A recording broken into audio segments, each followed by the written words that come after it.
పరిశుద్ధాత్మ దేవుని సహాయముతో ధ్యానం చేద్దాం. లేవియా ఖండము 6వ అధ్యాయమును ధ్యానం చేయటానికి ఈ వారము కృపగల దేవుడు మనకి కృప చూపుతూ ఉన్నాడు. అందును బట్టి దేవునికి ఎంతగానో వందనస్తులమై ఉన్నాం. 5వ అధ్యాయములో కృపగల దేవుడు మనతో మాట్లాడి మనలందరినీ బలపరిచి ఉన్నాడు. మనలందరినీ కూడా బలపరిచి ఆధ్యాత్మికమైన జీవితంలో మనం ఎలా ఉండాలో కొన్ని పాఠాల ద్వారా మనకి నేర్పించాడు. ఎలా ఉండాలి మన జీవితము అని అంటే, మన జీవితంలో విశ్వాస జీవితం ఎలా ఉండాలంట? ఖచ్చితంగా యథార్థంగా, అవునంటే అవును, కాదంటే కాదు. రెండవది, మనము పాపము యొక్క తాకిడి జోలికి వెళ్ళకూడదు. మన జీవితాన్ని పవిత్రంగా కాపాడుకోవాలి. మన జీవితాన్ని పవిత్రంగా కాపాడుకోవాలి. మూడవది, మనము దేవుని సన్నిధిలో ఎలా ఉండాలట? దేవుని సన్నిధిలో యథార్థంగా జీవించాలి. ఇట్టి జీవితము మనల్ని నిత్య రాజ్యానికి పరిశుద్ధాత్మ దేవుడు సిద్ధపరుస్తాడు. దేవునికి మహిమ కలుగును గాక. అయితే ఈ దినమందు 6వ అధ్యాయమును మనం ధ్యానం చేయబోతున్నాం. 6వ అధ్యాయములో ప్రియ దేవుని బిడ్డలారా 30 వచనాలు ఉన్నాయి. 6వ అధ్యాయములో 30 వచనాలు ఉన్నాయి. నన్ను ఈ కుర్చీ తీసంటే ఆ కుర్చీలో కూర్చో. దేవునికి మహిమ కలుగును గాక. స్తోత్రం. ఈ 6వ అధ్యాయములో 30 వచనాలు ఉన్నాయి. 6వ అధ్యాయంలో 30 వచనాలు ఉన్నాయి. ఈ 30 వచనాలను మనము పరిశుద్ధాత్మ దేవుని చేత ధ్యానం చేస్తూ 3 భాగాలుగా విభజించుకున్నాం.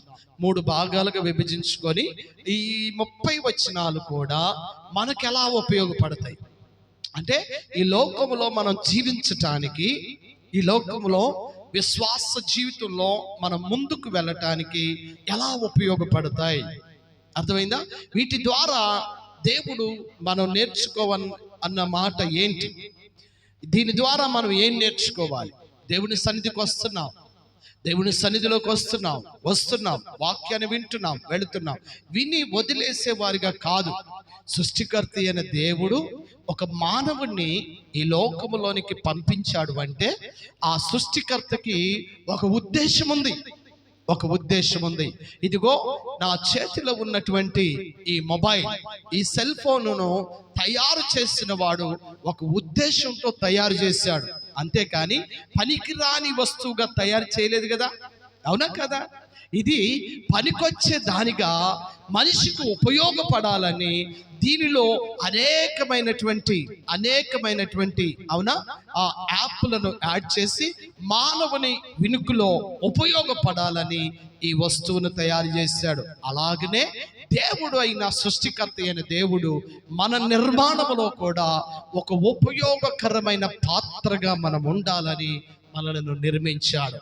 అయితే దేవుని సన్నిధికి వచ్చి వెళుతున్నాం. ఎందుకు రావాలి దేవుని సన్నిధికి అంటే, నిర్మించినటువంటి ఆ సృష్టికర్త మనల్ని ఏ ఉద్దేశాలతో బ్రతకమంటున్నాడు, ఎలా మనము ఉపయోగకరంగా ఉండాలి, సమాజానికి కానీ, సంఘానికి కానీ, కుటుంబానికి కానీ మనం ఎలా ఉపయోగపడాలి, మన యొక్క యాత్రను ఎలా ముందుకు కొనసాగించుకోవాలా అన్నదే దేవుని సన్నిధికి రావటము, వెళ్ళటము, నేర్చుకొని ఆచరణలో పెట్టాలి.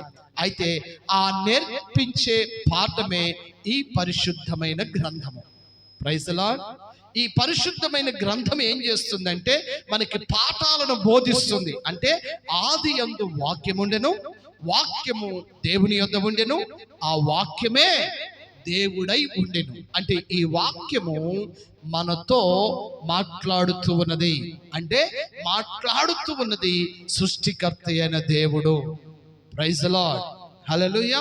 ఈ వాక్యమును దాటి బయటకు వెళ్ళకూడదు సుమి. అర్థమైందా? ఈ వాక్యము దాటి బయటకు వెళ్ళకూడదు. ఎందుకని అనంటే, వాక్యము మనలను బ్రతికిస్తుంది. ఈ వాక్యము మనకి మార్గాన్ని చూపిస్తుంది. ఈ వాక్యము బాధలో నెమ్మదినిస్తుంది. Praise the lord. బయటికి వెళ్ళిపోతే, ఈ వాక్యమును దాటి బయటికి వెళితే ఏ మాటలు మనల్ని ఆదరించలేవు. ఏ మాటలు ఎవరు కూడా, ఏ మార్గం కూడా మనల్ని మేలైన మార్గంలో నడిపించలేరు. అందుకే మన జీవితము వాక్యము మీద ఆధారపడి ఉండాలి. Praise the Lord. మన జీవితము వాక్యం అనే బండ మీద పునాదులు వేసుకోవాలి. దేవునికి మహిమ కలుగును గాక. అట్టి భాగంలోనే మనము వాక్యాన్ని ధ్యానం చేస్తూ వస్తున్నాం. అయితే ఈ వాక్యము 6వ అధ్యాయము మనకు ఎలా ఉపయోగపడుతుంది? ఈనాటి కాలంలో లేవియా పుస్తకము అక్కడ ఆ అధ్యాయంలో ఎక్కువగా ఏమని మాట్లాడాడు అనంటే, ఆరాధించటానికి మానవుడు దేవుని సన్నిధికి వస్తాడు కదా. వారమంతా లోకంలో జీవించాడు. ఈ వారములో దేవుడు నన్ను ఎంతగానో ఆయన కృప చేత నన్ను బ్రతికించాడు, నా కుటుంబానికి క్షేమాన్ని ఇచ్చాడు, నా బిడ్డలను పోషించాడు, కావలసిన ప్రతి ఈవిని కూడా నాకు అనుగ్రహించాడు. కాబట్టి కృతజ్ఞతగా నా దేవుని సన్నిధిలోకి వెళ్ళి, మరొక వారాన్ని నాకు దయచే ప్రభువా, మరొక వారములో నా కుటుంబాన్ని కాపాడు ప్రభువా అని ప్రభు సన్నిధిలో నేను ప్రార్థన చేసి రావాలి అని మనం దేవుని సన్నిధికి వచ్చాం. దేవుని సన్నిధికి వచ్చినప్పుడు ఈ వారం రోజుల్లో, గత వారం నుండి ఈ వారం వరకు ఒకవేళ పొరపాటున ఏదైనా తప్పు చేస్తే, అర్థమైందా? ఏదైనా పొరపాటున తప్పు చేస్తే పొరపాటుని దేవుని సన్నిధిలో ఒప్పుకొని విడిచిపెడదాం. Praise the lord. నాకు తెలుసు అది నేను చెయ్యకూడదు, కానీ నేను చేశాను. అంటే నా ఆత్మ చెప్పింది చెయ్యొద్దు అని, కానీ నా శరీరం ఏమో బలవంతం చేసింది. ఈ పోరాటంలో నా ఆత్మ ఓడిపోయింది, శరీరాన్ని గెలిపించాను. మరి తప్పే కదా. అంటే ఉద్దేశపూర్వకంగా కాదు సుమి, పొరపాటున తెలియక చేశాను. అయితే నా దేవుని సన్నిధిలో క్షమాపణ ఉంది. ప్రభువా నన్ను క్షమించువయ్యా, పొరపాటు నేను చేశాను, తెలియక చేశాను. మరొకసారి ఆ పొరపాట్ల వైపు నేను వెళ్లకుండా నీ ఆత్మచేత నన్ను కాపాడు. అర్థమైందా? తెలియక అజ్ఞానంతో చేశాను. ఇది పొరపాటున తప్పు చేస్తే దేవుని సన్నిధిలో ఏముందంట? క్షమాపణ నీకు దొరుకుతుంది. కానీ ఉద్దేశపూర్వకంగా కాదు సుమి, తెలిసి కూడా అరే ఆరోగ్యం పాడైంది, కుటుంబం పాడైతుంది, ఆర్థిక పరంగా నష్టపోతావు, కుటుంబ పరంగా నష్టపోతావు అని తెలిసినా తప్పు చేస్తే ఏమంటారు ప్రియులారా? తెలిసి చేస్తే ఏమంటారు? అర్థమైందా? ఏమంటారంటే, పచ్చిగా చెప్పాలంటే వాడికి కండకావరం ఎక్కిందయ్యా, తెలిసి కూడా చేస్తాడు, వాడికి బుద్ధి లేదు అంటారనరా. తెలిసి కూడా చేస్తే బుద్ధి లేదు అంటారు, తెలియక చేస్తే పాపం పొరపాటు చేశాడండి. అంటే సానుభూతి, ఆ పదజాలము పొరపాటుని చేస్తే పాపం చేశాడులేండి తెలియక అని అంటారు. ఉద్దేశపూర్వకంగా చేస్తే వాడికి పొగరండి, తెలిసి కూడా చేశాడంటే ఇంకేం చెబుతాడు, మనిషి కాదండి. అంటే ఆ మాట విధానంలో ఏముంది? ఒకటి జాలి ఉంది, ఒకటి రౌద్రం ఉంది కదా. అలాగే ప్రభు అంటాడు, నువ్వు చేసే పొరపాట్లు ఏవైనా నేను ప్రేమ కలిగిన దేవుడిని కదా, వాటిని క్షమించేస్తాను. ఉద్దేశపూర్వకంగా చేస్తే తెలిసి కూడా చేస్తే దాని పరిణామం చాలా భయంకరంగా ఉంటుంది నాన్న. దాని కొరకు నువ్వేం చేయాలి? గత వారం అంతా చేసిన పొరపాట్లకు నువ్వేం చేయాలి? రెండోది ఏం చేయాలంటే, నీ జీవితాన్ని ఆ పొరపాట్ల వైపుగా రాకుండా ఉండాలంటే నీ జీవితాన్ని ఎలా కట్టడి చేసుకోవాలి? అర్థమైందా? అంటే నీ మనస్సు, నీ ఆలోచన, నీ చూపు, నీ నడక, నీ ప్రవర్తన ఎలా కంట్రోల్ చేసుకోవాలి? నెంబర్ 2, పొరపాటు జరిగింది కదా, గత వారంలో పొరపాటు జరిగింది కదా. ఆ పొరపాటు నా జీవితానికి కానీ, నా కుటుంబానికి కానీ, నా బిడ్డలకు కానీ శాపంగా మారకుండా ఉండాలంటే దానిలో నుండి నేను విడుదల పొందుకోవాలి. విడుదల పొందాలంటే ఏం చేయాలి? Self control. అంటే నన్ను నేను స్వాధీనపరుచుకోవాలి. Praise the lord. ఎందుకు అనంటే నన్ను నేను స్వాధీనపరచుకోకపోతే నేను హద్దు మీరే ప్రమాదం ఉంది. నేను హద్దు మీరితే ఆ ప్రమాదము నాకు, నా కుటుంబం మీద పడుతుంది. ఆ విపత్తు నా కుటుంబాన్ని ఆవరిస్తుంది. కాబట్టి నేను కంట్రోల్లో ఉంటే నా కుటుంబం క్షేమముగా ఉంటుంది. Praise the Lord. ఒకటి పొరపాటు తెలుసుకోవాలి. 2 దాన్ని సరి చేసుకోవాలి. మూడవది ఎంతటి బలహీనతైనా అంటే నీకున్న బలహీనత బానిసను చేసేసింది. అది ఎప్పుడైతే ఆ బానిసత్వంలో నీ జీవితము, నీ కుటుంబము, నీ ఆరోగ్యము, నీ ఆర్థిక వ్యవస్థ అంతా కుంటుపడిపోతుంది. అది నీకు తెలిసింది. నా వల్లనే ఇది జరుగుతుంది.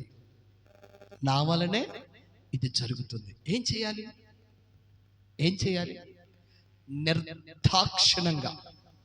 నిర్దాక్షిణంగా వదిలేయటానికి సిద్ధపడాలి. అంటే దాన్ని కాల్చివేయటానికి ఆ అనుబంధాలు, ఆ అలవాటులు, అర్థమైందా? ఆ అనుబంధాలు, ఆ అలవాటులు, ఆ సంబంధాలు, ఆ వ్యసనాలు, ఆ కోరికలను నిర్దాక్షిణంగా కాల్చివేయాలి. Praise the lord. అప్పుడు బూడిద అయిపోయింది అనుకో, బూడిద పనికిరాదు ఇక. అర్థమైందా? బూడిద పనికి వస్తుందా? బూడిద పనికిరాదు. అంటే నీలో ఉన్న నీ ఆలోచన విధానం, దేవుడు ఒక ఉద్దేశంతో మనల్ని బలపరిచి నడిపించేటప్పుడు ఆయన ప్రణాళికకు, ఆయన ఆలోచనకు ఎప్పుడైతే మనము అనుసంధంగా నడవటానికి సిద్ధపడతామో పరిశుద్ధాత్మ దేవుడు మధ్యలో మనకి సహాయము చేస్తాడు. అంటే ఆ కోరిక హృదయాంతరంగంలో నుండి రావాలి. ఎక్కడి నుండి రావాలట? మార్పు అనేది హృదయాంతరంగంలో నుండి వస్తే, అయ్యో నేను ఈ పొరపాటు చేశానయ్యా తెలియక. ఎక్కడి నుండి రావాలి ఇది? అది పొరపాటు అని నువ్వు ఎక్కడి నుండి తెలుసుకోవాలి? హృదయాంతరంగంలో నుండి నువ్వు తెలుసుకోవాలి. అయ్యా నన్ను క్షమించు, నేను కంట్రోల్ అవుతానయ్యా. ఎక్కడి నుండి రావాలి ఇది? మార్పు అనేది హృదయంలో నుండి రావాలి. ఏదో వాళ్ళు చూస్తున్నారండి, వీళ్ళు చూస్తున్నారండి, ఏముందిలేండి అని అనుకొని ఈ రోజు క్షమాపణ పొందుకొని పై పెదవులతో ఒప్పుకొని వదిలిపెడితే మరొక వారంలో పడిపోతావు. పడిపోయే విధానం మరి భయంకరంగా ఉంటుంది. ఎందుకంటే ఒకప్పుడు క్షమించబడ్డాంగా, ఏం కాలేదు కదండి, వారంలో తప్పు చేశాము, ఏదో పెద్ద జరిగిద్దని అనుకున్నాం, కానీ ఏం జరగల, ఏముందిలేండి అనుకుని వారంలో వెళ్ళిపోయామనుకో, ఆ హృదయాంతరంగంలో నుండి ఆ మాట రాలేదనుకో, వచ్చేవారం ఏం జరిగిద్దో తెలుసా? శత్రువు అనే వాడు మరి ఎక్కువ, మొన్న ఎంత చేసావు, ఇప్పుడు ఎంత చేయడానికి అవకాశం ఇస్తాడు. అప్పుడు ఏం జరగలేదు కదా, ఇప్పుడు ఇది జరిగితే ఏం జరిగింది రండి అని మరికొద్దిగా బయటికి వెళ్ళటానికి సిద్ధంగా సాతానుడు పొంచి ఉన్నాడు, నెట్టేయటానికి. ఇక రాను నీ హృదయం ఏమైపోతుందంటే బండబారిపోద్ది. అంతే, బండబారిపోతే బానిసమైపోతావు, బండబారిపోతే విచ్ఛిన్నమైపోతుంది. ఒక పక్కన నష్టం జరుగుతున్నా నీకు పట్టదు, కాదు ఏం జరుగుతున్నా నీకు పట్టించుకో కదండి. ఎన్ని కుటుంబాలు ఇలాగా. అయితే ఈ 6వ అధ్యాయము మన కుటుంబ వ్యవస్థ కొరకు రాయబడుతున్నది. అనగా మన వ్యక్తిగత జీవితం కొరకు పరిశుద్ధాత్మ దేవుడు రాయించాడు. కొంచెం దాన్ని చదువుతున్నప్పుడు మనకి అర్థం కాకపోవచ్చు. నేను చెప్పాను మొదటగానే, దీని విశ్లేషణలో మీకు మొదటగా వివరణ ఇచ్చాను. ఏమని అనంటే జీవము కలిగిన దేవుణ్ణి మానవుడు ఎలా ఆరాధించాలి, ఎప్పుడు ఆరాధించాలి, ఏ పాపము ఏ బలహీనత చేస్తే ఎలా ప్రభు సన్నిధిలో ఆరాధన చేస్తూ ప్రభు యొక్క క్షమాపణ కోరుకోవాలి. ఇది ఆరాధనా గ్రంథము. లేవియా కాండము నువ్వు ఎలా ఆరాధించాలి, ప్రభు దగ్గరికి ఎలా రావాలి, ఏ రీతిగా రావాలి అని నేర్పించేదే ఈ యొక్క లేవియా పుస్తకము. అయితే ఈ లేవియా గ్రంథములో మనకెక్కువగా కనపడేది ఏంటి అనంటే బలులు అర్పణ. అంటే దానికి అర్థం ఏంటి? ఆరాధన. అర్థమైందా? ఆ జీవము కలిగిన దేవాతి దేవుణ్ణి ఎలా ఆరాధించాలి అన్నదే ఈ లేవియా పుస్తకం మనకి బోధిస్తూ ఉంది. అందులో ప్రాధాన్యంగా నీ వ్యక్తిగత జీవితముతో దేవుణ్ణి ఎలా మహిమపరచాలి, నీ వ్యక్తిగత ఆత్మీయ స్థితిని బట్టి నీ కుటుంబాన్ని ఎలా నువ్వు కట్టుకోవాలి, నీ జీవితాన్ని ఎలా ఆశీర్వాదపు మార్గంలో నడిపించుకోవాలి అన్నదే ఈ 6వ అధ్యాయం. అందులో కొన్ని భాగాలను నేను మూడు మాటలు చెప్పాను వ్యక్తిగతంగా. ఒకటి పొరపాటున తప్పు చేస్తే ఏం చేయాలి, రెండవది మనల్ని మనం ఎలా కంట్రోల్ చేసుకోవాలి, మనల్ని మనము ఎలా కంట్రోల్ అంటే పరిశుద్ధపరుచుకోవాలి, మనల్ని మనం ఎలా పరిశుద్ధపరుచుకోవాలి, మూడవది మనము ఏ బలహీనతలోనైతే ఉండి మన జీవితాన్ని పాడు చేసుకుంటున్నామో దాన్ని ఎలా దహించి వేయాలి, ఓకే, దాన్ని ఎలా విడిచిపెట్టాలి. ఈ మూడు మన వ్యక్తిగత జీవితాన్ని ఆశీర్వాదపు మార్గంలో నడిపించేవి. ఈ మూడు మన విశ్వాస జీవితాన్ని ప్రభు చెంతకు నడిపించటానికి ఉపయోగపడేవి. Praise the lord. వీటిని గూర్చి కాస్తంత ధ్యానం చేద్దాం. అయితే మొదటి 16 వచనాల్లో అక్కడ రాయబడినటువంటి మాటలు ఏవి అని ఆలోచన చేస్తే, మరియు యెహోవా మోషేకు ఇలాగు సెలవిచ్చెను, ఒకడు యెహోవాకు విరోధముగా ద్రోహము చేసి పాపి అయిన ఎడలా అనగా దానిని అప్పగించబడిన దానిని గూర్చియే గాని తాకట్టు ఉంచిన దానిని గూర్చియే గాని దోచుకొని ఉంచిన దాన్ని గాని తన పొరుగువానితో బొంకిన ఎడలనేమి, తన పొరుగువాని బలత్కారించిన ఎడలనేమి, పోయినది తనకు దొరికినప్పుడు ఎడల మనుషుడు వేటిని చేసి పాపులగుదురు, వాటన్నిటిలో అబద్ధ ప్రమాణము చేసిన ఎడలనేమి, అతడు పాపము చేసి అపరాధి అగును గనుక దోచుకొనిన సొమ్మును అని బలత్కారము చేతను అపహరించిన దాన్ని గూర్చి గాని, తనకు అప్పగింపబడిన దాన్ని గూర్చి పోయి తనకు దొరికిన దాన్ని గూర్చి గాని దేని గూర్చి అయితే ప్రమాణము చేసెను దాని అంతయు మరలా ఇచ్చుకొనవలెను. ఒక్క నిమిషం. ఇక్కడ కృపగల దేవుడు మాట్లాడుతూ అంటాడు, దేవునికి విరోధముగా నువ్వేదైనా, దేవునికి విరోధం అని నీకు ఎలా తెలిసింది? గమనించాలి. లోకములో అంత మన కొరకే చేశాడు, అవునా కదా? మరి విరోధమైన బ్రతుకు ఎలా ఉంది అని అంటే ఉన్నది. దేవునికి విరోధమైన బ్రతుకు ఉంది. ఎక్కడో తెలుసా? దేవుడు మనం బ్రతకటానికి, దేవుడు మనల్ని కంట్రోల్ చేయటానికి, దేవుని ఎదుట మనం విరోధంగా బ్రతకకుండా ఉండటానికి దేవుడు 10 ఆజ్ఞలు ఇచ్చాడు. Praise the lord. అవునా కదా? 10 ఆజ్ఞలు ఇచ్చాడు. ఎక్కడ? నిర్గమకాండమును మనం ధ్యానం చేసినప్పుడు అర్థమైందా? సినాయి పర్వతం మీద మోషేకు దేవుడు 10 ఆజ్ఞలు తన ప్రజల క్షేమం కొరకు ఇచ్చాడు. ఆ 10 ఆజ్ఞలు ఎందుకు అనంటే దేవునికి విరోధముగా మన జీవితాలు, లోకానికి విరోధముగా మన జీవితాలు, కుటుంబానికి విరోధంగా మన జీవితాలు, మన ఇంటి పక్కన వారికి విరోధంగా మన జీవితాలు ఉండకుండా మనల్ని మనం కంట్రోల్ చేయటానికి దేవుడు 10 ఆజ్ఞలు ఇచ్చాడు. పొరపాటులు జరగకుండా మనల్ని మనం ఎలా నియంత్రించుకోవాలో దేవుడు 10 ఆజ్ఞల ద్వారా పాపము చేయకుండుకున్నట్లు. దేని కొరకట? పాపము చేయకుండానట్లు 10 ఆజ్ఞలను దేవుడు మనకిచ్చాడు. ఎప్పుడైతే వీటిని మేరుతావో అప్పుడు దేవునికి విరోధముగా పాపము చేసినట్లు. ఈ 10 ఆజ్ఞలను కృపగల దేవుడైన యేసుక్రీస్తుల వారి యొక్క రాకడ ఆగమనం తర్వాత వాటిని 2 ఆజ్ఞలుగా మార్చాడు. మొదటిది, నీ దేవుడైన యెహోవాను నీ పూర్ణ హృదయముతో, నీ పూర్ణ ఆత్మతో ఆయనను ఆరాధించు. రెండవది, నిన్ను వలె నీ పొరుగు వారిని ప్రేమించు.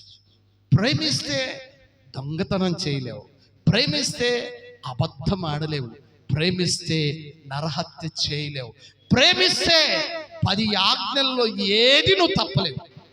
Praise the lord. ప్రేమ ఏం చేస్తుందంట? ప్రేమ ఏం చేస్తుంది? అన్ని తప్పులను కప్పివేస్తుంది. Praise the lord. హల్లెలూయా. ప్రియ దేవుని బిడ్డలారా, ఆ ప్రేమ కలిగిన దేవుడు ఒకవేళ నువ్వు పొరపాటున దేవునికి విరోధంగా ఏమైనా తప్పులు చేస్తే ఆయన సన్నిధికి వచ్చి అబద్ధమాడకు సుమి. అర్థమైందా? అబద్ధమాడొద్దు. పొరపాటు జరిగింది కదా, అది నీకు తెలుసు కదా, గమనించావు కదా. పొరపాటు జరగకుండా ఏం చేయాలంట? పాపమును ఒప్పుకొని విడిచిపెట్టువాడు దేవుని కనికరాన్ని పొందుతాడు. Praise the lord. అవునా కదా? అయ్యా, నేను తప్పు చేశానయ్యా, నన్ను క్షమించిన ఆయన అని, ఇది వాస్తవమే. నువ్వు చెప్పింది, నీకు విరోధంగా నేను చేశాను, నీకు విరోధంగా నేను తప్పు చేశాను, నన్ను క్షమించు ప్రభువా. తెలుసు, ఒక పక్కన నా జీవితం పాడవుతుందని తెలుసు, ఒక పక్కన ఆర్థికంగా నేను ఎంత కష్టపడి సంపాదిస్తున్నా అది చిల్లి సంచిలో వేసినట్లుగా అది ఇంటికి కూడా చేరకుండా ఎలాగంట పక్షిరాజు మార్గం మధ్యలోని ఎత్తుకొని పోతున్నాడు. ఒకవేళ కష్టపడి వచ్చినా ఏం జరిగా? భర్త కష్టపడి సంపాదిస్తాడు, అవునా? భార్య అద్దు మీరితే కష్టపడి సంపాదించిన ప్రతి రూపాయి విచ్ఛిన్నమైపోతుంది. అవునా కదా? భర్తలను మాత్రమే అంటాం కాదు కానీ భార్యలు కూడా ఉన్నారు సుమి. ఈరోజు మీకంటే మేము దేనిలో తక్కువ అంటున్నారు. అవునా కదా? ఈరోజు నేను మీకంటే మేము ఏం తక్కువ కాదు అంటున్నారు, అన్నీ చేస్తున్నారు. పాపము ఎంత పెరుగుతుందో అంటే స్త్రీలకు ఎంత స్వేచ్ఛా జీవితం వస్తుందో పాపం అంత పెరిగిపోతారు. ఒకప్పుడు అలా ఉండేది కాదు.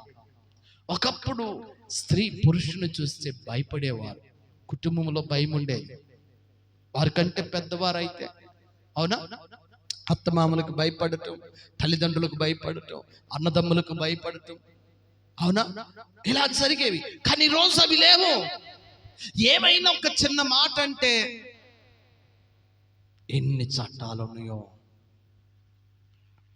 విచ్చలవిడితనానికి మార్గాలు. అవునా? అంటే తెలిసి కూడా ధర్మ విధుల యందు విధేయతను చూపించకపోతే అది దేవునికి విరోధమైన పాపమే కదా. నీకే స్థానాన్ని ఇచ్చాడు? భర్త స్థానం ఇచ్చాడా? భర్తగా నీ ధర్మ విధులను నెరవేర్చు. భార్య స్థానం ఇచ్చాడా? భార్యగా నువ్వు నీ ధర్మాన్ని నువ్వు నెరవేర్చు. కుమార్తెగా ఇచ్చాడా? కుమార్తెగా ఉండు. కొడుకుగా ఇచ్చాడా? కొడుకుగా నీ బాధ్యతలను వెంట ఎరిగి ఉండు. కోడలుగా ఉన్నావా? ఆ కుటుంబ బాధ్యతలను ఎరిగి ఉండు. ఆ కుటుంబమును నీ ఒక దాటిలో నువ్వు నడిపించే నాయకురాలుగా దేవుడు నిన్ను ఆ కుటుంబానికి నడిపించాడు. అర్థమైందా? అంటే దేవునికి విరోధమైనవి ప్రేమిస్తే ఏది కూడా హద్దు మీరదు. ప్రేమ లేకపోతే అన్ని హద్దులు మీరిపోతాయి, అనేకమైన ఇబ్బందులు వచ్చేస్తాయి, అనేకమైన సమస్యలు వచ్చాయి. ఎవడు చూస్తున్నాడే నన్ను? ఎవడు నన్ను కంట్రోల్ చేయగలుగుతాడు? ఎవడు నాకు చెప్పేది? అంటే ఎప్పుడైతే నువ్వు దేవునికి విరోధముగా జీవించడానికి సిద్ధపడతావో ఆ క్షణంలో ఈ లోకాధికారి అయిన శత్రువైనటువంటి సాతానుడు నిన్ను వశపరుచుకుంటాడు తెలియకుండానే. అవాహవి అవాహవి అంటాడు కదా దుష్టశక్తి, ఏమంటాడు? అవాహవి. మనం ఆటోమేటిక్గా వెళ్ళిపోతాం వాడి ఉచ్చులోకి. వాడు సులువుగా చిక్కించుకుంటాడు. నువ్వేం చేస్తున్నావో ఎవడ బయటకు అవునా? ఏం చేస్తున్నావో నీకు అర్థం కాదు. ఇకంతే అది మంచి చెడ్డ కాదు. నేను పట్టిన కుందేలకు 3 అంటే 3. ఎవడైనా 4 అన్నాడా అంతే వాడిని రోడ్డుకు లాగేస్తాం. ఇంకంతే విచ్ఛిన్నం. ఇక వాడి మీద తైతెక్కలాడిచ్చేస్తాం. ఈ మధ్య సోషల్ మీడియాలో బాగా రోల్ అవుతుంది. అవునా? భార్యగా ఉండవలసినటువంటి ఆ బాధ్యతలు కలిగి ఉండవలసిన ఇవ్వగలిగితే నీ ప్రొఫెషనల్ ఎలా ఉంటే అలా ఉండొచ్చు. అది అంతవరకే. అర్థమైందా? ఉద్యోగానికి వెళ్ళావా, ఉద్యోగానికి వెళ్ళిరా. ఇంకా నీకేదైనా ఉందా అలా దాని వరకు వెళ్ళిరా. ఎంతవరకు అంతవరకు కంట్రోల్ దాటిపోతే ఈనాడు సోషల్ మీడియాలో స్త్రీలు ఎలా ఉండాలి అమ్మా, మంచిగా బ్రతకండి అమ్మా.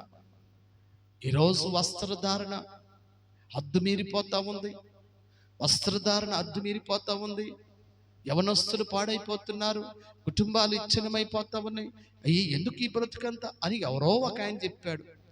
దానికి విరుద్ధంగా మా ఇష్టం, నువ్వెవరు మాకు చెప్పటానికి, మాకు స్వేచ్ఛ లేదా, హక్కు లేదా, మేము సమానం కాదా అని. అర్థమైందా? పాపం మంచి చెప్పినోడిని అల్లాడిచ్చేస్తా ఉన్నారు. ఈరోజు దేవుని బిడ్డలను గమనించినట్లయితే దేవునికి విరోధంగా బ్రతికితే ఎన్ని భయంకరమైన పరిస్థితులను ఎదుర్కోవాలి.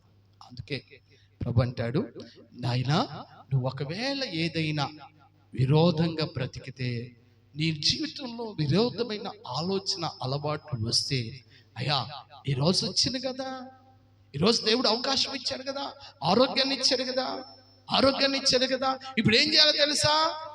అయ్యా నేను పొరపాటును తప్పు చేశానయ్యా, తెలిసి చేశానో తెలియక చేశానో, నన్ను క్షమించు ప్రభువా అని ప్రభు పాదాలు పట్టుకుంటే యాకోబు అంతటోడే మోసగాడు మారిపోయాడు కదా, క్షమించాడు కదా, ప్రభు కృప చూపించాడు కదా. ఎన్నిసార్లు అబద్ధం ఆడాడు, ఎన్నిసార్లు ఆయన ఎంత తతంగాలు చేశాడు. అసలు దేవుడి ఉద్దేశాన్ని మర్చిపోయాడు. 21 సంవత్సరం బానిస అయిపోయాడు. ఎందుకు? దేవుని యొక్క ఉద్దేశాన్ని మర్చిపోయినందున, దేవుని ప్రణాళికకు విరోధంగా ఆలోచన చేసి నడిచినందున 21 సంవత్సరం బానిస అయిపోయాడు. అయ్యో, బానిస అయిపోయిన ప్రభువా నీ కనికరం నన్ను విడిచిపెట్టలా, నాకు ఆరోగ్యం ఇచ్చావు, ఆయుష్ని ఇచ్చావు, నాకు కావలసినవన్నీ సమకూర్చావు, కానీ నీకు విరోధముగా నేను జీవించాను కదా, అందులో నుండి నన్ను విడిపించు ప్రభువా, నన్ను క్షమించిన ఆయన. తప్పు నాదే. తెలిసి 21 సంవత్సరం నీకు విరోధంగా బ్రతికానంటే లే అని అంటే, లేదు నువ్వు నన్ను ఆశీర్వదించు, ఈ రోజు నాకు అవకాశం ఇచ్చావు, ఈ రోజు నాకు ఆరోగ్యం ఇచ్చావు, ఈ రోజు నా జీవితాన్ని నువ్వు నిలబెట్టావు, కాబట్టి నువ్వు నన్ను క్షమించాలి, నువ్వు నన్ను ఆశీర్వదించాలి. Praise the lord. దేవునికి మహిమ కలుగునుగా. అద్భుతంగా దేవుడు క్షమించాడా లేదా? దావీదు మహారాజు ఆయన ఉద్దేశం, ఎక్కడో గొర్రెలు కాసుకున్న వ్యక్తిని తీసుకొచ్చి ఎక్కడ పెట్టాడు? సింహాసనాన్ని ఎక్కించిన దేవుడు ఎలా ఉండాలి? ఆ దేవుని మహిమపరుస్తూ ఘనపరుస్తూ జీవించాలి. కానీ తన ఉద్దేశం అద్దు మీరిపోయింది. ఉద్దేశపూర్వకంగానే పాపాలు చేయటం ప్రారంభించాడు, దారి తప్పటం మళ్ళించాడు, సాతానుడు సులువుగా చిక్కించుకున్నాడు.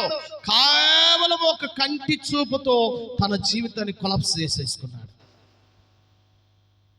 ఏమయ్యాడు తెలుసా? మోసగాడిగా మారిపోయాడు, నరహంతకుడిగా మారిపోయాడు. దావీదు నరహంతకుడిగా మారిపోయాడు. అలాగున వారి జీవితం, కుటుంబం అంతా కూడా సింహాసనం మీద ఉండవలసిన కుటుంబము ఎక్కడికి వెళ్ళారంట? అడవి ప్రాంతాల్లో ప్రాణాలను గుప్పెట్లో పెట్టుకొని, ఒక పక్కన పిల్లనిచ్చిన మామ, ఒక పక్కన జన్మనిచ్చిన కుమారుడు, మరొక పక్కన రాజుల సహితము దావీదుని మట్టు గరిపించేయాలని ప్రయత్నాలు చేస్తుంటే ప్రాణాలు గుప్పిట్లో పెట్టుకొని పరుగులు తీస్తూ అంటాడు, అయ్యా నా దోషములు నేను లెక్కించదనుకుందనా, నా తల వెంట్రుకల కంటే ఎక్కువ ఉన్నాయి, నన్ను క్షమించవా?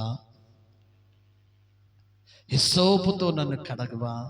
నీ రక్త ప్రోక్షణ నా మీద జరిగించవా? నాకు శుద్ధ హృదయం కలిగి చేయవా? మరొక అవకాశం నాకు ఇవ్వవా? 51వ కీర్తనలో ఆయన కన్నీటి ప్రార్థన చేశాడు. ప్రైజ్ ది లార్డ్, హల్లెలూయా. దేవుడు క్షమించాడు, దేవుడు కనికరించాడు. ఎందుకు అని అంటే ఉద్దేశపూర్వకంగా చేసిన పొరపాటు చేసిన క్షమించగలిగినటువంటి అవకాశం వచ్చినప్పుడు దాన్ని గుర్తెరిగి ఆ ప్రభు పాదాలు పట్టుకోవటమే ఈ పునరుత్థాన శుభదినము. దేవుడు నీకు ఎందుకు ఇచ్చాడు, మనకి ఎందుకు ఇచ్చాడు ఈ రోజు అని అంటే పొరపాటులను క్షమించుకోవటానికి, ప్రభు యొక్క కృప పొందుకోవటానికి. హల్లెలూయా, దేవునికి మహిమ కలుగును గాక. దేవుడు మనకు ఆరోగ్యాన్ని, ఆయుష్ని ఎందుకు ఇచ్చాడో తెలుసా? చేసిన తప్పులు ప్రభు సన్నిధిలో ఒప్పుకొని విడిచిపెడితే దేవుని కనికరాన్ని మనం పొందుకుంటాము. అది మొదటి 16 వచనాలు. ఒక యాకోబు వలె, ఒక దావీదు వలె చేసిన పొరపాటులు దేవుని సన్నిధిలో అబద్ధమాడకుండా, అక్కడ అన్నాడు స్పష్టంగా, అబద్ధమాడకుండా ఆ దేవునికి విరోధముగా చేసిన ఆ తప్పులను ఒప్పుకొని విడిచిపెట్టు.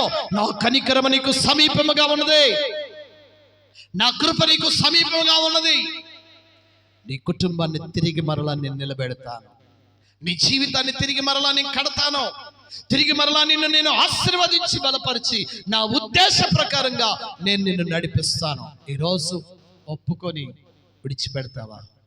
లేక అబద్ధమాడుతూ అబద్ధ జీవితంలోనే కొనసాగి ఉంటాను అని అంటే నీ జీవితానికి విలువ ఉండదు, విలువ అనేది ఉండదు. అందుకనే దేవుడు ఈ చక్కటి అవకాశాన్ని దేవుడు మనకిచ్చాడు. ఈ పునరుద్ధాన శుభదినములో ఆయన సన్నిధిలో చేరే భాగ్యమునిచ్చాడు.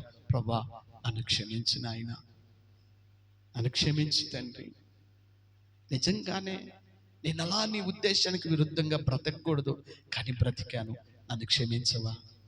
దావీదును క్షమించిన దేవుడు నువ్వే కదా, యాకోబుని క్షమించి ఆశీర్వదించింది నువ్వే కదా.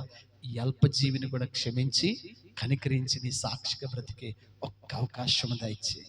తిరిగి మరలా శుద్ధ హృదయమును నాకు కలిగిచ్చే, శుద్ధ హృదయమును కలుగుచే. ప్రార్థన చేసి ప్రభు కృపను పొందుకున్నాడు. ఈరోజు నా ప్రియ దేవుని బిడ్డలారా, ఇటు ప్రార్థన మనం కూడా చేయగలిగితే విరోధమైన పాపాలన్నీ సిలువ రక్తపు ప్రవాహములో కొట్టుకొని పోతాయి. ప్రైజ్ ది లార్డ్, హల్లెలూయా. ఏంటన్నా, ఆయన సిలువ రక్త ప్రోక్షణ ప్రవాహములో అవన్నీ కొట్టుకొని పోయి నువ్వు క్షమించబడి కృప పొందుకుంటావు, ఆశీర్వాదకరంగా జీవిస్తావు.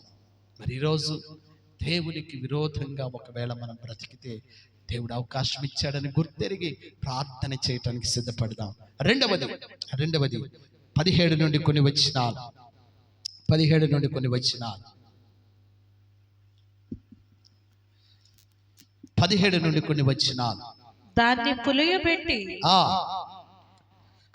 పులియబెట్టి కాల్చవలదు, నా హోమ ద్రవ్యములలో వారికి పాలుగా దానిని ఇచ్చి ఉన్నాను. పాప పరిహార బలి అయ్యవలెను, అపరాధ పరిహార బలి వలెను, అది అతి పరిశుద్ధము. అహరోను సంతతిలో ప్రతివాడును దానిని తినవలెను. ఇది యెహోవా హోమముల విషయములలో మీ తరతరములకు నిత్యమైన కట్టడ. వాటికి తగిలిన ప్రతి వస్తువు పరిశుద్ధమగును. వాటికి తగిలిన ప్రతి వస్తువు పరిశుద్ధము. 18వ వాక్యం, అహరోను సంతతిలో 17 వచ్చింది. దానిని పులియబెట్టై కాల్చవలదు, నా హోమ ద్రవ్యములలో వారికి పాలుగా దానిని ఇచ్చి ఉన్నాను. పాప పరిహారార్థ బలి వలెను, అపరాధ పరిహారార్థ బలి వలెను, అది అతి పరిశుద్ధము. ఇది నిత్యమైన కట్టడ, ఇది నిత్యమైన కట్టడ. పరిశుద్ధత, క్రీస్తు ఇచ్చిన రక్షణ, క్రీస్తు చూపించిన మార్గము, ఇది అతి పరిశుద్ధము. ఇది నిత్యమైన కట్టడ. అంటే ఒక వారం ఉండి మరొక వారం మర్చిపోయేది కాదు, ఒక రోజు ఉండి మరొక రోజు దూరం అయ్యేది కాదు. పరిశుద్ధత అనంటే ఒక్కసారిగా కడగబడితే మన ఊపిరి విడిచేంత వరకు, ఈ లోకములో మనం ఉన్నంత వరకు, దేవుని రాకడ పడియంతరము వరకు మనము పరిశుద్ధంగా జీవించాలి. ఇది కృపగల దేవుడు మనకిచ్చిన నిత్యమైన కట్టడ. Praise the lord. ప్రియ దేవుని బిడ్డలారా, గమనించాల్సిన విషయం ఏంటంటే ఆయన మాట్లాడుతూ అంటున్నాడు, నీ పరిశుద్ధమైన జీవితంలో పులిసిన పిండి. అర్థమైందా? అర్థమైందా? ఈరోజు మనం పిండి పట్టేసామండి, మొన్నటి పిండి ఉంది, ఇందులో తీసుకొచ్చి కలిపేద్దామా? ఏమవుతుంది? ఏమంటే మొన్నటి పిండి బూజు పట్టింది, తన పైన బూజు తీసేసాము, కాస్త పర్లేదులే అనుకొని ఎంతో మిగిలిపోయింది, పడేస్తామా? ఏం పడేస్తాములే, దీనిలో కలిపేద్దాంలే అని అనుకుంటే ఈ రోజు పట్టిన పిండిలో దీన్ని కలిపేస్తే ఏమవుతుంది? అంత బాగుంటుందా? ఏమండి బాగుంటుందా? ఏమవుతుంది? అది కూడా పాడైపోతుంది, అది కూడా పనికిరానిగా అందాలుగా కంపు కొడుతుంది, వాసన వస్తుంది, పాడైపోతుంది, ఉపయోగకరమైన పదార్థంగా ఉండదు. ప్రభు అంటాడు, ఇదిగో నేను నిన్ను పరిశుద్ధమైన నిబంధనతో నేను నిన్ను ఏం చేసుకున్నాడంట? నేను నిన్ను వధువు సంఘముగా, వధువు. ఈరోజు ప్రియులరా, అనేక మంది జీవితాలు కాస్తంత దారి మళ్లించబడటానికి కారణం ఏంటంటే పులిసిన పిండి కలవబోతుంది. పులిసిన పిండిని వీళ్ళే తెచ్చుకొని కలుపుకుంటున్నారు అంతే. ఎలాగా అనంటే బాల్యము నుండే శత్రువు అనేవాడు పన్నాగాలు పన్నుతా ఉన్నాడు. పన్నాగాలు పన్నుతూ ఏంటంటే ఈ లోకాన్ని అట్రాక్ట్ చేపిస్తున్నాడు. ఈ లోకాన్ని అట్రాక్ట్ చేపిస్తూ మన ముందుకు తీసుకొస్తున్నాడు. బిడ్డల ముందుకు తీసుకొస్తున్నాడు, కుటుంబాల ముందుకు తీసుకొస్తున్నారు. ఈనాడు చిన్న పెద్ద అనే తేడా లేకుండా, అర్థమైందా? పాపమనే బీజాన్ని వారి హృదయాల్లోనికి తెచ్చేసుకుంటున్నారు. క్రీస్తు రక్తము చేత కడగబడ్డాం. దేవుడు తన తల్లి గర్భములో మనల్ని రూపించిన నాడు మన జీవితాలను పరిశుద్ధంగా లోకానికి పంపించాడు. కానీ ఈ లోకం మనల్ని ఏం చేస్తుందంటే పాపమును పెంచాలి, పాపాన్ని పరిచయం చేస్తుంది. దేవుడు పరిశుద్ధతను పరిచయం చేస్తే లోకము పాపాన్ని పరిచయము చేస్తుంది. ఈ పాపం ఏం చేస్తుంది? అరే చక్కగా జీవిస్తున్నారండి కుటుంబము, భార్యాభర్తలు, అర్థమైందా? చక్కగా జీవిస్తున్నారు. ఎవడో పరిచయం అయ్యాడు, గాలిగా అన్నయ్య గాడు. ఇప్పుడు వాడి మాటలు తీగా ఉన్నాయి, భర్త మాటలు చేదుగా ఉన్నాయి. భర్త ప్రేమ నిర్లక్ష్యమైపోయింది, పనికి మాలిన వాడి మాటలు తీయదనంగా ఉన్నాయి. భర్త భార్య చక్కగా ఉన్నారు, ఎవతో వచ్చేసింది పనికి మాలింది, 4 మాటలు చెప్పింది, ఆ మాటల వైపుగా మళ్లించబడ పులిసిన పిండి. దేనికి అంటే పరిశుద్ధమైన కట్టడలను దారి మళ్లించటానికి శత్రువు ఆడుతున్న నాటకాలు ఇవన్నీ. కుటుంబాలను విచ్ఛిన్నం చేయటానికి, వ్యక్తిగత జీవితాన్ని పాడు చేయటానికి, మన పవిత్రమైన జీవితాన్ని అపవిత్రపరచటానికి శత్రువు ఎన్ని పన్నాగాలు పన్నుతున్నాడో గమనించాలి. ఈరోజు ఆ పులిసిన పిండిని కలుపుకొని నిత్యమైన కట్టడలను దాటిపోతున్నారు. అందుకే ఆ కట్టడలను దాటిపోతున్నారు కనుకనే కుటుంబాలు నిలబడట్లేదు. కట్టడలను దాటిపోతున్నారు ఉన్నారు కాబట్టి గమనించాలి. భర్త కట్టడి దాటిపోతున్నాడు, భార్య కట్టడి దాటిపోతూ ఉన్నది. ఇంకెవరట? బిడ్డలు కూడా కట్టడి దాటిపోతున్నారు. చిన్న వయసులోనే వారి జీవితాలను పాడు చేసుకుంటున్నారు, చిన్న వయసులోనే వారి బ్రతుకులను పాడు చేసుకుంటూ అపవిత్రపరుచుకుంటున్నారు, జీవితాలను పాడు చేసుకొని చెజాతులారుగా నాశనం చేసుకున్నారు. ఎందుకు? వ్యసనం అనే పులిపిండి ఈ జీవితంలోనికి ఎప్పుడైతే ఆ వ్యసనము అడుగు పెట్టిందో వారి జీవితాలు అర్థాంతరంగా ముగించేస్తున్నారు. చిన్న వయసులోనే పాడు చేసుకుంటున్నారు. చిన్న వయసులోనే దేవుడు ఎంతగా ఆ ఉద్దేశ ప్రకారంగా ఈ లోకానికి పంపించాడు. తల్లిదండ్రులు ఎంతగా కష్టపడి వారిని కడుపు కట్టుకొని వారు తినకో వారికి కావలసినవన్నీ సమకూర్చిన పులిసిన పిండి ఈ లోకాన్ని పరిచయం చేశాడు సాతానుడు. పరిచయం చేశాడు. దారి మళ్ళించేస్తే వాడు చెయ్యని విచ్ఛిన్నమైన కార్యాలు లేవిక. కట్టడు దాటిపోతాడు. తండ్రి అంటే భయం ఉండదు, తల్లి అంటే భయం ఉండదు, అన్నదమ్ములంటే భయం ఉండదు, దేవుడు అంటే భయము భక్తి ఉండదు. ఎందుకు? పులిసిన పిండి పాడు చేసేసింది. పులిసిన పిండి ఏం చేసిందట?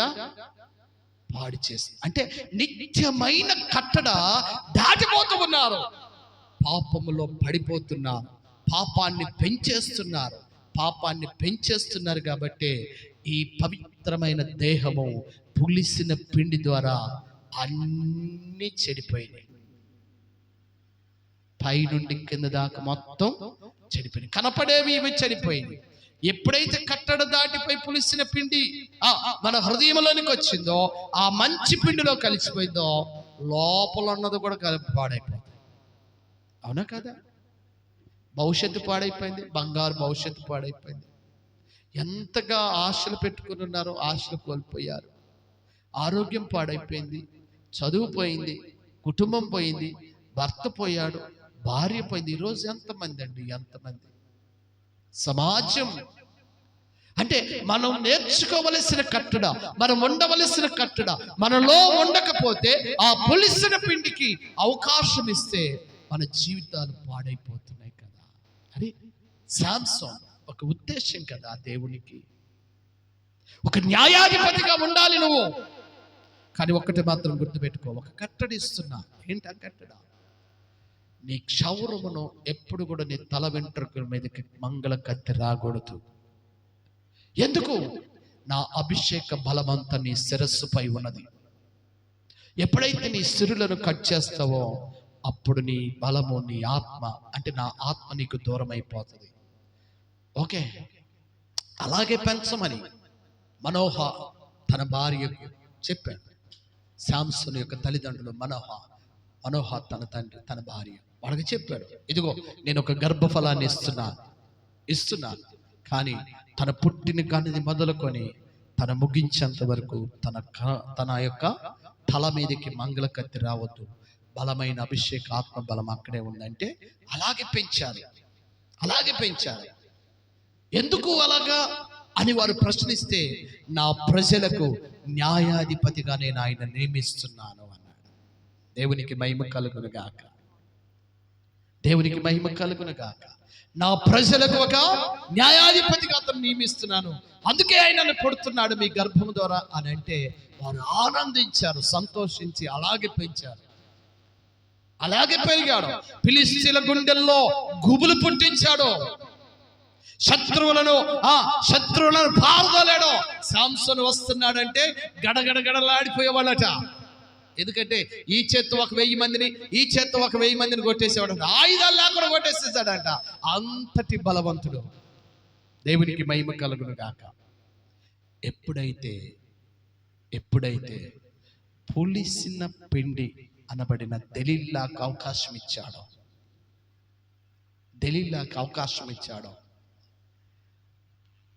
ఆ బలమంతా, ఆ పరిశుద్ధత అంతా, ఆ అభిషేకం అంతా మంట కలిసిపోయింది. అర్థమైందా? మంట కలిసిపోయింది. అనేక మంది ముందు అంధుడిగా నిలబడాల్సి వచ్చింది. చూసి భయపడి దూరంగా పారిపోయే వాళ్ళ ముందు హేళనగా నిలబడిపోయాడు. గుడ్డివాడైపోయాడు. తిరగలి ఇసిరే పనివాణ్ణి చేసి ఆలన చేసి నవ్వుతున్నారు. ఈ రోజు లేరా? ఒకప్పుడు బాగా బ్రతికి ఈ రోజు కొన్ని బలహీనతల ద్వారా రోడ్డు మీదకి వెళ్ళిపోయి అవమానపరచబడుతూ హీనంగా చూస్తూ హేళన చేయబడుతున్న జనాంగాలు ఎంతో మంది. ఎందుకు? వారి కట్టడలను దాటి పొలిసిన పిండి అనే లోకపు వ్యసనాలను ఈ హృదయంలోనికి అనుమతించి వారి వారి జీవితాలను పాడు చేసుకున్న వారు ఎంతో మంది. ఈరోజు మన పాఠము ఇప్పుడు దేవుని బిడ్డలారా, దేవుని కట్టడ పరిశుద్ధమైనది. దేవుని కట్టడ అతి పరిశుద్ధమైనది. దానికి నువ్వు విధేయతను చూపించగలిగితే నీ జీవితము, నీ కుటుంబము బంగారు బాటగా ఉంటుంది. హల్లెలూయా. కాదా? నీ జీవితంలో పరిశుద్ధం ఉంటే నీ జీవితాన్ని ఒక నిబంధన కట్టడతో నువ్వు మలుచుకోవటానికి, నడిపించుకోవటానికి నువ్వు కంట్రోల్ చేసుకోగలిగితే అదే నియంత్రణ, సెల్ఫ్ కంట్రోల్. పులిసిన పిండి వచ్చినప్పుడు దాన్ని గురించి నువ్వు ఆలోచించకో. అది వస్తే ఈ పిండి కూడా పాడైపోతుంది. అది ఉంది కొంచెమే, కానీ మొత్తం పాడైపోతుంది. నువ్వు దాని మీద ఆశపడి దీన్ని పాడు చేస్తే ఇది మొత్తం కొలాప్స్ అవుతుంది. అప్పుడు ఏం చేయాలి?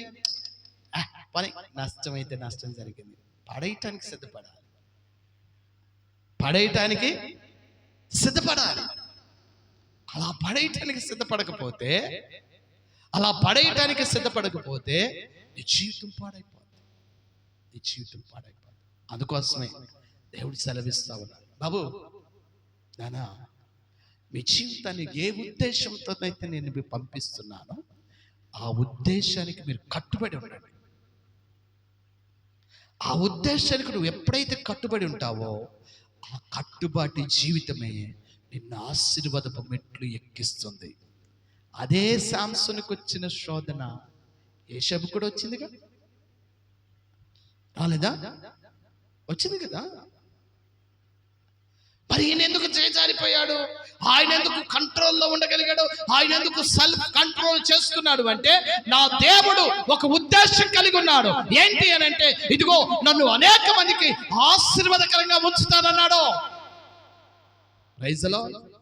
అదే కదా ఈయనకు కూడా చెప్పాడు, సాంసోను కూడా అదే కదా చెప్పాడు, బాబు నువ్వు నా ప్రజలందరికీ ఒక న్యాయాధిపతిగా ఉండాలి. ఎక్కడ కూడా పులిసిన పిండిని ఎక్కడ కూడా అనుమతించకో, బహు జాగ్రత్తగా బ్రతకని చెప్పాడు. అదే యేషాబు కూడా దర్శనము ద్వారా చెప్పాడు.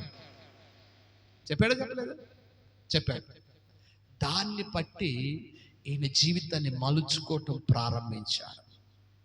ఎదిగే కొద్దీ, కోరికలు వచ్చే కొలది వాటిని చంపేసుకుంటూ, నా దేవుడు పరిశుద్ధుడు, నేను పరిశుద్ధంగానే ఉండాలి, నేను నా కట్టడను దాటిపోకూడదు. నా దేవుడు కాస్తంత కట్టడ వచ్చాడు, ఆ కట్టడ నేను దాటిపోకూడదు. దాటిపోతే నా దేవుని ఉద్దేశం పాడైపోతుందేమో, నేను పాడైపోతానేమో. ఎందుకంటే అక్కడో పోవలసిన నన్ను ఇక్కడ దాకా తీసుకొచ్చాడు. అన్న కోపాలకి నేను ఆ రోజునే చచ్చిపోవాలి, అవునా కదా? అన్నలు కక్ష కట్టి గోతులో పడేశారు. ఆ రోజు దేవుడు కనికరించకపోతే పరో ఇంటికి నేను సూపర్వైజర్ ఉద్యోగానికి ఎలా రావటం అండి? ఒకసారి బానిసగా వచ్చిన నుండి సూపర్వైజర్ ఉద్యోగం వచ్చాడు. సూపర్వైజర్ ఉద్యోగం ఇచ్చిన ఇంకా అధికారిగా నిలబెట్టి ఆ ఇల్లంతా నాకు అప్పచెప్పేశారు. ఆ ఇల్లంతా అప్పచెప్పడమే కాదు, ఆ ఇల్లంతా అప్పచెప్పిన సమయంలో ఒక శోధన వచ్చి పడింది. అంటే నా కంట్రోల్ తప్పే పరిస్థితులు ఎదురైనాయి. అంటే పులిసిన పిండిని సాతానుగాడు తీసుకొచ్చి నా ముందు పెట్టాడు. చూడటానికి అట్రాక్ట్గా ఉంది, అవకాశం కూడా ఉంది, అనుమతించవచ్చు. ఎందుకంటే సాక్షాత్తు అర్థమైందా? యజమానురాలు, ఇంట్లో పని వాళ్ళు కాదు, యజమానురాలు. అవకాశం ఉంది. ఒకవేళ అని అంటే మొత్తం అందే అయిపోయేది. కానీ ఇది పులిసిన పిండి అని గ్రహించి అన్నమాట, ఇంత ఘోరమైన కట్టడ తప్పి ఇంత పాపాన్ని చేసి నా దేవుని ఎదుటి నుండి నేను ఎలా తప్పించుకోగలనండి? Praise the lord. అవునా? కంట్రోల్. ఈరోజు ఆ కంట్రోల్ లేకపోతే కట్టడ దాటిపోతావు. కంట్రోల్ లేకపోతే నీ జీవితం విచ్ఛిన్నమైపోద్ది. నువ్వు అనుకోవచ్చు, ఎవరు చూస్తున్నారులే, ఎవరు చేశారులే. శాంసన్ కూడా అలాగే అనుకున్నాడు, ఏమైందిలే. కానీ రాను రాను తన జీవితం పాడైపోవాలా. దావీదు కూడా అలాగే అనుకున్నాడు, కంట్రోల్ తప్పి. ఎవరు చూస్తారు, ఏం చేస్తారు అని. కానీ పరిణామం ఎంత ఘోరంగా దెబ్బతిన్నాడు. తిరిగి మరలా రియలైజ్ అయిపోయి దేవుని సన్నిధిలో ప్రార్థన విజ్ఞాపన చేశాడు అనుకోండి. అర్థమైందా? సాంసన్ కూడా ప్రార్థన చేశాడు, అయ్యా నన్ను క్షమించిన ఆయన, ఒక్క అవకాశం నాకు నీ పక్షంగా నిలబడి ప్రాణాలు వదిలేస్తా చాలు. అవునా? అనంగానే దేవుడు శక్తినిచ్చాడు. 2 స్తంభాలను పడగొడితే ఫిలిష్తీయులతో సహా ఈయన కూడా చచ్చిపోయాడు. మరి యేషేబు కంట్రోల్ చేసుకున్నందుకు ప్రభుని బాధపడటం ఎందుకు, మనం బాధపడటం ఎందుకు వచ్చిన గోల? సమయోచితంగా దేవుడు చూసుకుంటాడులే. ఎప్పుడో ఒకప్పుడు నన్ను బాగు చేస్తాడు, బాగుపడతాడు. అక్కడి నుండి తీసుకొచ్చినాడు, ఎడబెట్టాడు, ఎడ నుండి తీసుకొచ్చి జైల్లో పెట్టాడు. ఇక్కడేముందో, బాధ వచ్చిందా, బలహీనత వచ్చిందా, ఇబ్బంది వచ్చినా, సమస్య వచ్చినా ఆయన ఉన్నాడు కండి. యెహోవా ఈరే. బ్రతికేస్తూ ఉంటే అనుకోని రీతిగా ఆయన కట్టడలో ఉన్నందున దేవుని ఆశీర్వాదం ఆయన ఎత్తుక్కుంటూ వచ్చింది. Praise the Lord. అర్థమైందా? నువ్వు కంట్రోల్లో ఉంటే, నీ కంట్రోల్లో ఉంటే నీ కష్టాన్ని ఫలింపజేస్తాడు. నువ్వు కంట్రోల్లో ఉంటే నీ బిడ్డలను ఆశీర్వదిస్తాడు. నువ్వు కంట్రోల్లో ఉంటే నీ కుటుంబము ఆనందమయమవుతుంది. Praise the lord. ఆ కట్టడ మనం జ్ఞాపకం చేయాలి. పరిశుద్ధత ఏంటంట? పరిశుద్ధత నిత్యమైన కట్టడ. మన బ్రతికినంత కాలం దాన్ని కాపాడుకోవాలి. ఎందుకో తెలుసా? పరిశుద్ధత లేకుండా పరలోక రాజ్యంలోకి వెళ్ళడం, పరిశుద్ధత లేకుండా దేవుణ్ణి మనం చూడలేం. దేవుని రాజ్యానికి చేర్చేది పరిశుద్ధత. దేవునికి మహిమ కలుగును గాక. అర్థమైందా? దేవుడుండే స్థలంలోనికి చేర్చేది ఏది మనల్ని చేర్చదో, పరిశుద్ధంగా జీవించే ఈ ఆత్మీయ స్థితిని దేవుడు జ్ఞాపకం చేసుకొని ఆయనుండే స్థలంలోనికి మనల్ని కూడా తీసుకువెళ్తాడు. అది లేకుండా నేను 100 చేస్తాను, నేను అది ఇది అనుకొని మేము గొప్ప, మేము దెబ్బ అని అనుకుంటే ఏది నేను చేర్చదో. దేవుని పరిశుద్ధత ఇది నిత్యమైన కట్టడగా ఉండాలి. ఈ కట్టడ ఒక పాపము ద్వారానే పొలిచిన పిండి కాదు. మన చూపు కానీ, మన మాట కానీ, మన వైఖరి కానీ, మనం మాట్లాడే మాట తీరు కానీ సమస్తము కూడా క్రీస్తుకు మాదిరిగా ఉండాలి. క్రీస్తుకు మాదిరిగా ఉండమన్నాడు. ఇదిగో పౌలు భక్తుడు, ఇదిగో నేను క్రీస్తును పోలి నడుస్తున్నాను, మీరు నన్ను పోలి నడవండి. Praise the Lord. అది లేకుండా మనం దేవుని రాజ్యంలోకి వెళ్ళిపోతామంటే అది పిచ్చి భ్రమ. సాతానుడు వశపరుచుకుంటాడు. తెలియకుండానే పులిసిన పిండులు ఎన్నో వచ్చేస్తాయి. కోపం వచ్చేస్తుంది, కక్ష వచ్చేస్తుంది, క్రోధం వచ్చేస్తుంది, రౌద్రం వచ్చేస్తుంది, శాపం మారిపోతుంది. అంతే. అంటే దేవునికి విరోధంగా మనం బ్రతికే బ్రతుకులు వచ్చేస్తాయి. అహంకారం, మేము మాకేం ఉండాలండి, మేము అదండి, మేము ఇదండి అని అనుకుంటే పరిశుద్ధత లేకుండా పులిసిన పిండికి అవకాశం ఇస్తే మనం పాడైపోతాం. అందుకే మన జీవితంలో పరిశుద్ధత నిత్యమైన కట్టడ. హల్లెలూయా. అర్థమైందా? ఆ పరిశుద్ధత మనల్ని పాపము నుండి దూరం చేస్తుంది. ఆ పరిశుద్ధత మనల్ని విచ్ఛిన్నం కాకుండా కాపాడుతుంది. ఆ పరిశుద్ధత మనల్ని దేవుని రాజ్యములోనికి మనల్ని చేరుస్తుంది. హల్లెలూయా. మూడవది చెప్పి ముగించేస్తాను. 24వ వచనం. 24. మరియు యెహోవా మోషేకు ఇలాగున సెలవిచ్చెను, నీవు అహరోనుకును అతని సంతతి వారికి ఇలాగూ ఆజ్ఞాపించుము, పాప పరిహార్థ బలిని గూర్చిన విధి ఏదనగా 22 చదువు. 22 అతని సంతతి వారిలో 21. పెనము మీద నూనెతో దానిని కాల్చవలెను, దానిని కాల్చిన తరువాత దానిని తినవలెను తేవలెను. కాల్చిన నైవేద్య భాగములను యెహోవాకు ఇంపైన ఇంపైన సువాసనగా అర్పింపవలెను. అతని సంతతి వారిలో అతనికి మారుగా అభిషేకము పొందిన యాజకుడు అలాగుననే అర్పింపవలెను. ఇది యెహోవా నియమించిన నిత్యమైన కట్టడ. అదంతయు దహింపవలెను.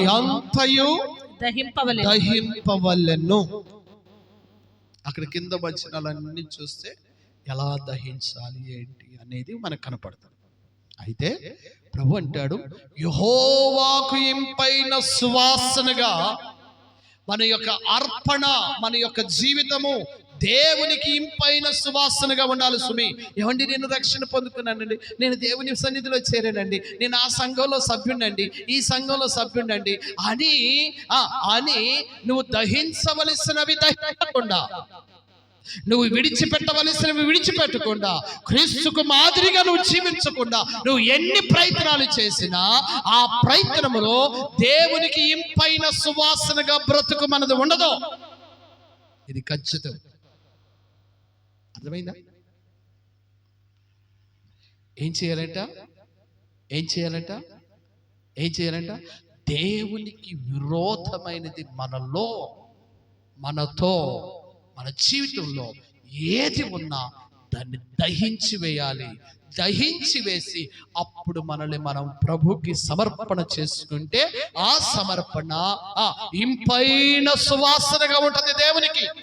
అంతేగాని పెదవులతో ఆరాధన చేసి హృదయంతో ఘోరమైన తప్పులు చేస్తాను, నేను మనిషి అంటే వాడంటే నాకు పడదు, ఈయనంటే పడదు, ఈమె మీద కక్ష, ఈమెను దొంగిలించాలి, ఈమెను కొట్టాలి, ఈమెను అది చేయాలి అని అనుకొని దేవుణ్ణి ఆరాధన చేస్తాను అంటే అది దేవునికి ఇంపైన సువాసన కాదు, ఇంపైన సమర్పణ కాదు.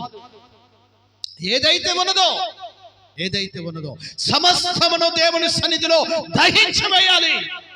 దహించి వేసి, ప్రభువా ఇదిగో వట్టి పాత్రగా నీ ఎదుట నేనున్నా, ఈ పాత్రలో పులిసిన పిండి ఉంది, ఈ పులిసిన పిండిని బయటకు తీసేసి శుభ్రపరచుకొని ఖాళీ పాత్రగా నీ ఎదుటకు వచ్చాను, మహిమ కలిగిన పాత్రగా నన్ను మార్చు. Praise the lord. మహిమ కలిగిన పాత్రగా, ఉపయోగకరమైన పాత్రగా నన్ను చేయి అని ప్రభు సన్నిధిలో సమర్పణ చేసుకుంటే అది యెహోవాకు ఇంపైన సువాసన. ఆ సమర్పణ ఎలా ఉంటుందంట? నువ్వు చేసే ప్రార్థన గాని, నీ ఆత్మీయ స్థితి గాని, నువ్వు పాడే పాట గాని, నువ్వు చదివే వాక్యము గాని ఏం చేసినా దేవునికి ఇంపుగా కనపడుతుందట. అది కొద్దిగా చేయొచ్చు, పెద్దగానే చేయొచ్చు. Praise the Lord. అర్థమైందా? నీ జీవితంలో దేవునికి విరోధమైనవి ఏవైతే ఉన్నాయో వాటన్నిటిని ఏం చేయాలంట? దహించి వేయాలి. దహించి వేయకపోతే ఏమవుతుంది? చెట్టును ఏరులతో సహా పీకేయాలి. ఏరులతో సహా పీకేస్తేనే తిరిగి మరలా అది మొలకెత్తకుండా ఉంటుంది. అది వ్యసనమైన, కోరికైనా, అలవాటైనా, బుద్ధి అయినా, ఏదైనా ఏం చేయాలంట? వేరులతో సహా పీకివేయాలి. అది పీకేయకపోతే ఎలా ఉంటది అని అంటే, దైవజనుడు పక్కన గెహాజీ ఉన్నాడు కదా. ఈ గెహాజీ ఏం చేశాడు? దేవునితో ఉంటూ ధనము వైపుకు ఆలోచన. ఇస్కరియోతు యోధా ఉన్నాడు కదా, ఇస్కరియోతు యోధా దేవునితోనే ఉన్నాడు, ఆలోచన అంతా వేరే మీద ఉంది.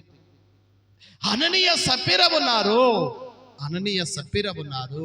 వీళ్ళు కూడా పరిశుద్ధ సంఘములోనే ఉన్నారు, కానీ వారు వేరే ఆలోచన కలిగి ఉన్నారు. అంటే సమర్పణ దహించి వేయబడిన సమర్పణ కాదు. అర్థమైందా?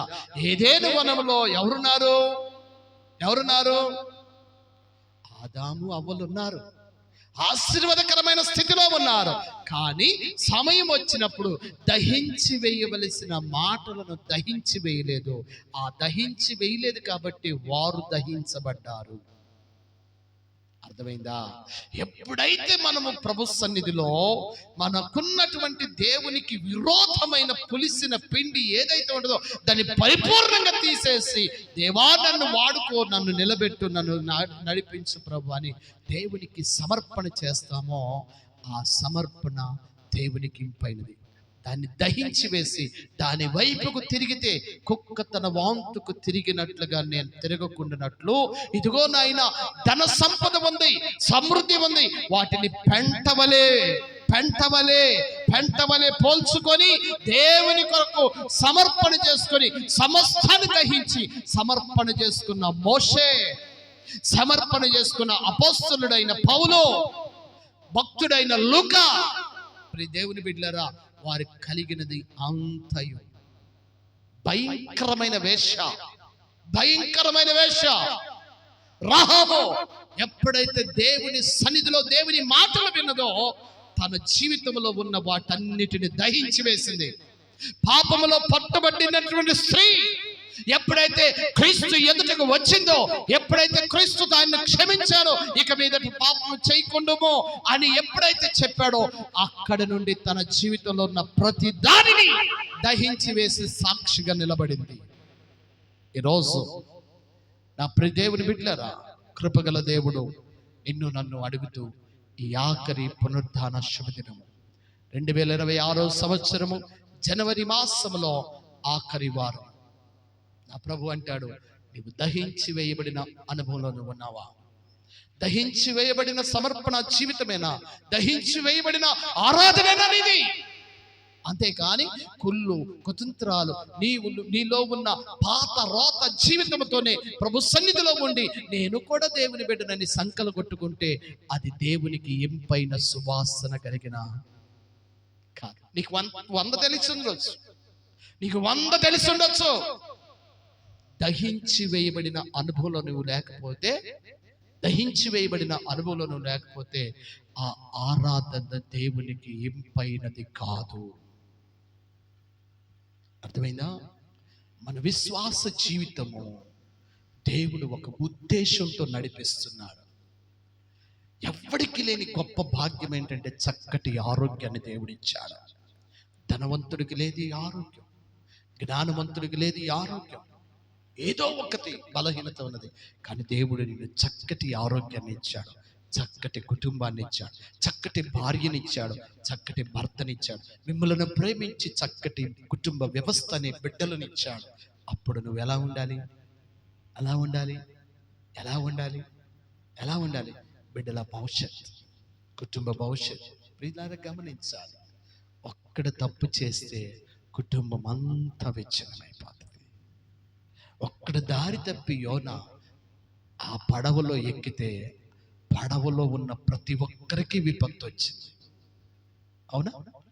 దేవుని ఉద్దేశానికి విరుద్ధంగా ఆలోచన చేశాడు, హద్దు మీరారు. పులిసిన పిండి అనే భయము ఆయన హృదయంలోకి ఎప్పుడైతే వచ్చిందో, నినివే పట్టణం వైపుకు వెళ్ళవలసిన వాడు తార్షిస్ వైపుకు వెళ్ళటానికి హద్దు మీరి నిర్ణయాన్ని తీసుకొని వెళ్ళిపోయి దర్జాగా పడుకున్నాడు. ఇక అంతే, ఏముందిలే అనుకున్నాడు కదా.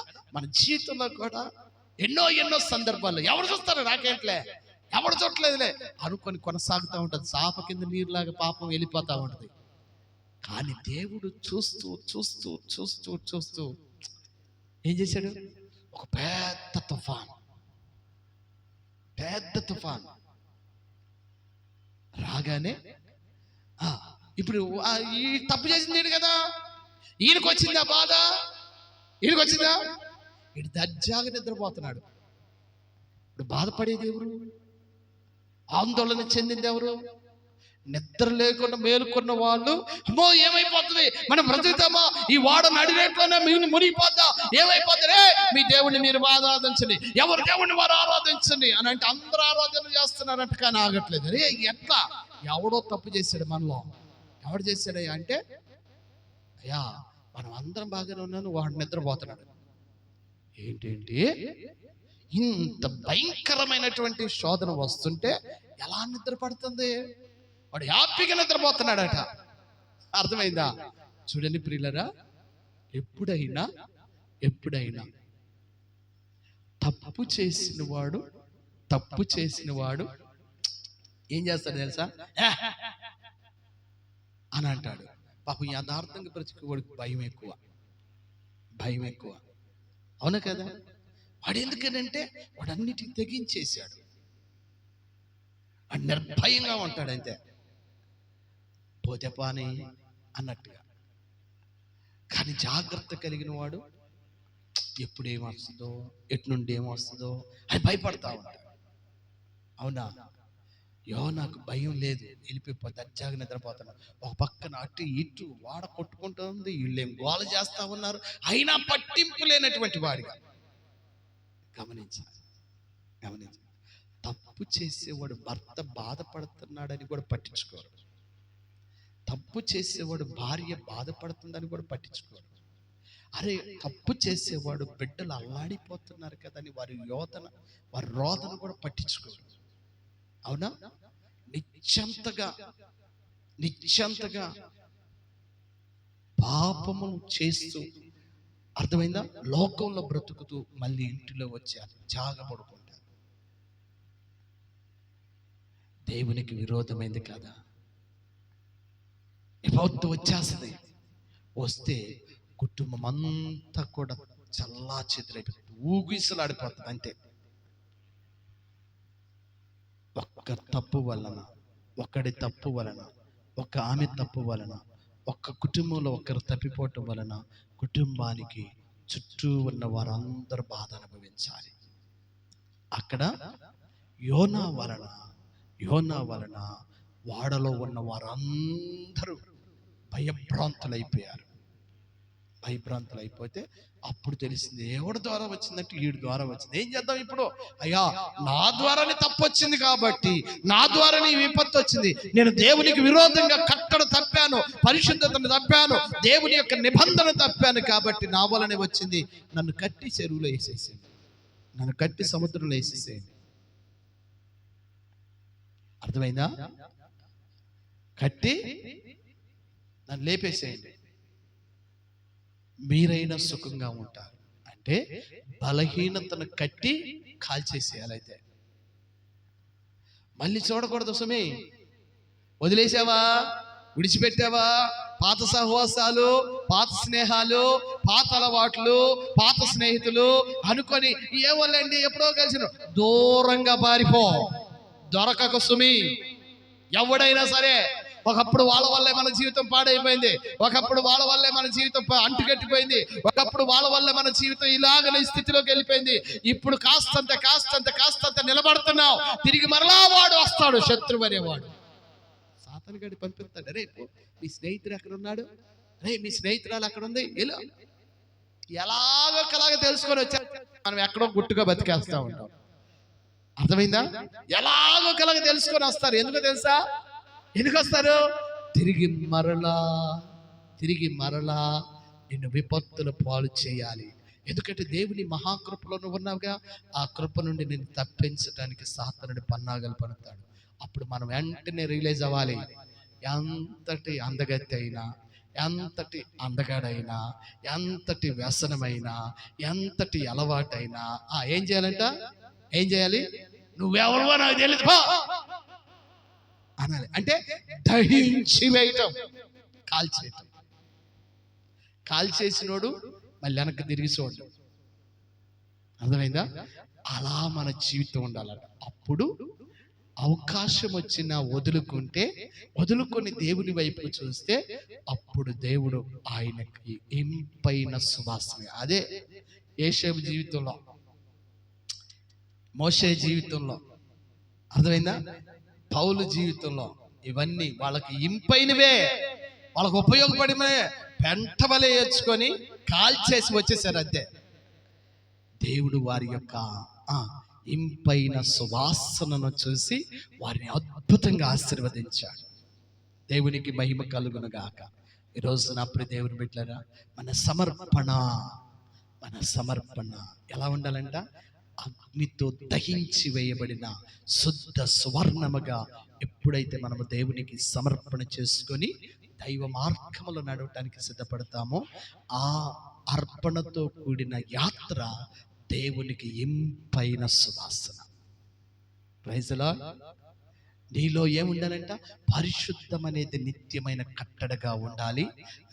మొదటిది ఏంటంట? మొదటిది చెప్పాలి. మొదటిది దేవునికి విరోధముగా పాపము చేయకుండానట్లు నీ మనస్సును కంట్రోల్. అర్థమైందా? దేవునికి విరోధముగా పాపం చేయకూడదు. రెండవది మన జీవితాన్ని పవిత్రపరుచుకోవాలి. మన జీవితాన్ని పవిత్రంగా కాపాడుకోవాలి. మూడవది, ప్రతి బలహీనతను కాల్చివేసే అనుభవంలో ఉండాలి. కాల్చివేయబడాలి. మన చెడు కాల్చివేయబడాలి. పరిశుద్ధంగా జీవించాలి. అర్థమైందా?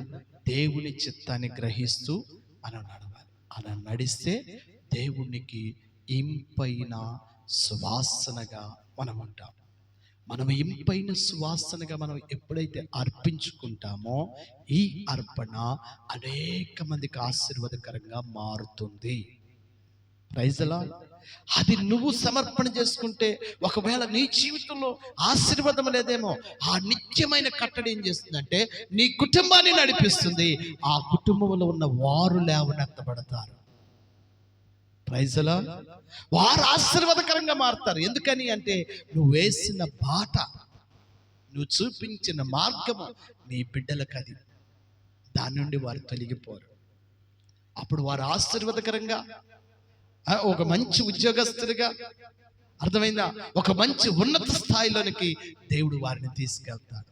ఒక్క యేషేబు ద్వారా యాకోబు సంతతిలో ఉన్న 70 మంది, అర్థమైందా, కనాను నుండి యేషేబు దగ్గరికి వచ్చేటప్పుడు తన బిడ్డల సంతానాన్ని లెక్క చేస్తే 70 మంది వచ్చారు. ఆ 70 మందికి ఐగుప్తు దేశానికి దేవుడు యేషేబును ఆశీర్వాదకరంగా మార్చాడు. మోషే ఒక్కడే నిర్ణయాన్ని తీసుకొని, నియంత్రణ చేసుకొని, కంట్రోల్ పెట్టుకొని, పరిశుద్ధంగా జీవించి చెత్తలాగా తన ఐశ్వర్య పాప భోగ భాగ్యాలను విడిచిపెట్టి కాల్చివేసి దేవునితో నడవటానికి సిద్ధపడితే 30 లక్షల మందికి నాయకుడయ్యాడు.